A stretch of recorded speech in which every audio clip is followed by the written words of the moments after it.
जनाब सदर piece party के कौमी सदर इज़्ज़त माब वाली जनाब डॉक्टर मोहम्मद अय्यूब साहब, पीस पार्टी के ज़िम्मेदार साथी और पीस पार्टी के सहयोगी दल के सभी सम्मानित नेतागण और तमाम दूर दराज से आई हुई अवाम, अस्सलाम वालेकुम। आज का ये इजलास अनुच्छेद 341 ये पीस पार्टी का पहला इजलास नहीं है, बल्कि हम याद दिलाना चाहते हैं तमाम साथी उस आंदोलन में साथ थे, शामिल थे। तकरीबन आज से 12 साल पहले कांग्रेस की मनमोहन सरकार, मनमोहन सिंह जी वज़ीर आज़म थे, प्रधानमंत्री थे, भारत की सरकार थी और नेता थी सोनिया गांधी, श्रीमती सोनिया गांधी जी उसकी लीडर थी। और डॉक्टर अय्यूब पीस पार्टी के कौमी सदर ने ये फैसला लिया था कि हम सोनिया गांधी के घर का घेराव करेंगे, दिल्ली जंतर मंतर पर धरना देंगे, अपनी आवाज़ मनमोहन सिंह तक पहुंचाएंगे और श्रीमती सोनिया गांधी जो उस वक्त कौमी सदर थी कांग्रेस पार्टी के, उनके घर का हम घेराव करेंगे ताकि उनके ऊपर दबाव बने, वो अपने प्रधानमंत्री से ये कहे कि जो हमारे देश के उस वज़ीर आज़म ने, जो देश का पहला वज़ीर आज़म था, मेरे शौहर के नाना थे और जिनकी क़यादत में एक नाइंसाफ़ी हुई थी, जो आज पीस पार्टी काला दिवस मना रही है। पूरे देश के अंदर पीस पार्टी ने पंडित जवाहरलाल नेहरू के फोटो वाला पोस्टर लगाया था कि पंडित जवाहरलाल नेहरू के हाथों में फांसी का फंदा है और फांसी पर लटकता हुआ लाचार हिंदुस्तान का मुसलमान पूरे देश की हर दीवारों पर चस्पा किया था पीस पार्टी के लोगों ने। और पीस पार्टी ने धरना दिया, घेराव किया, तो वहां आंसू गैस के गोले चलाए गए, रबर की गोलियां चलाई गई, पानी के फव्वारों से पीस पार्टी के जवानों को रोका गया। ये पीस पार्टी ये मजबूती से वहां पैगाम पहुंचा करके आई है। लेकिन आज अल्हम्दुलिल्लाह कि आज जो ये निकल करके पीस पार्टी के दीवाने आए हैं उत्तर प्रदेश की राजधानी में, ये वो संजीदा लोग हैं, वो अति गंभीर लोग हैं जो पीस पार्टी के आंदोलन को कदम से कदम मिला करके उसकी मंजिल तक पहुंचाने का अहद करके यहाँ पहुंचे हैं। डॉक्टर अय्यूब साहब की आवाज पर लब्बैक करते हुए यहाँ पहुंचे कि 341 ये सिर्फ एक कोई नंबर नहीं है, बल्कि मुकद्दर लिख दिया है 341 ने।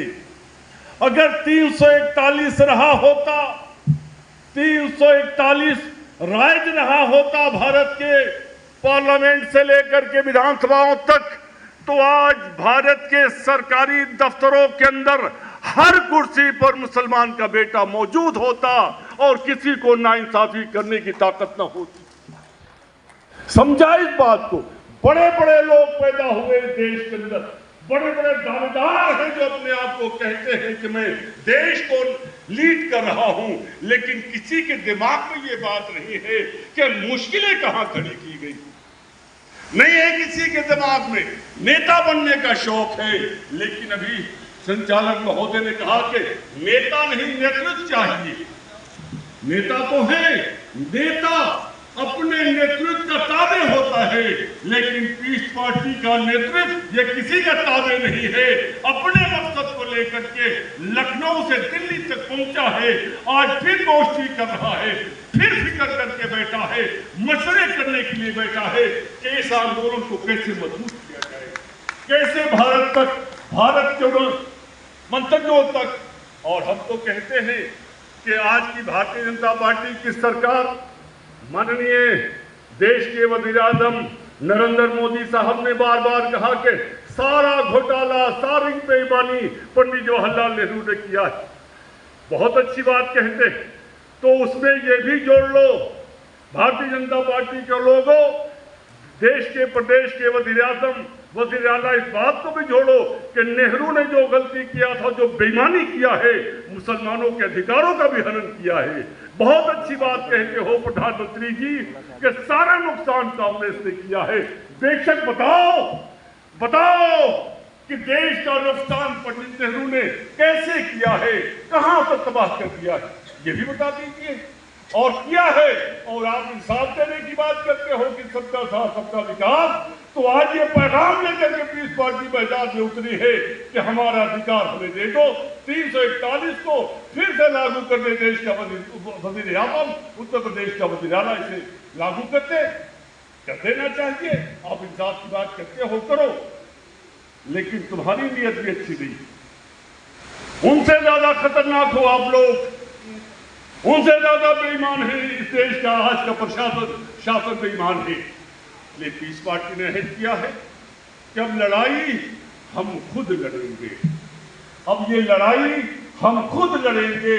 और पीस पार्टी के जो दीवाने बैठे हैं, यही ताकत देने के लिए आए हैं कि आज 30 नवंबर तारीख होगी उत्तर प्रदेश की राजधानी के अंदर के फिर पीस पार्टी ने अहद कर लिया है कि हम 27 पे हम सबको बता देंगे कि हम पीस पार्टी जब अब लेकर के मैदान में निकलती है तो उसका रिजल्ट क्या होता है।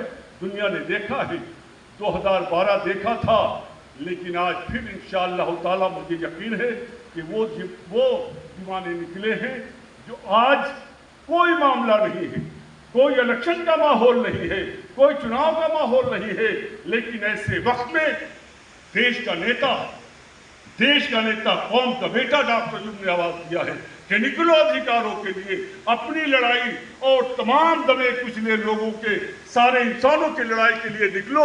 और ये जो अति गंभीर कार्यकर्ता निकला है, बहुत संजीदा कार्य करने के निकला है, मैं इसकी सराहना करता हूँ, तहे दिल से इसका इस्तकबाल करता हूँ। और मुझे यकीन है कि ये लड़ाई इंशाअल्लाह ताला डॉक्टर यूनुस साहब के नेतृत्व में हम जीतेंगे, जरूर जीतेंगे। सदक़ल्लाहुल अज़ीज़।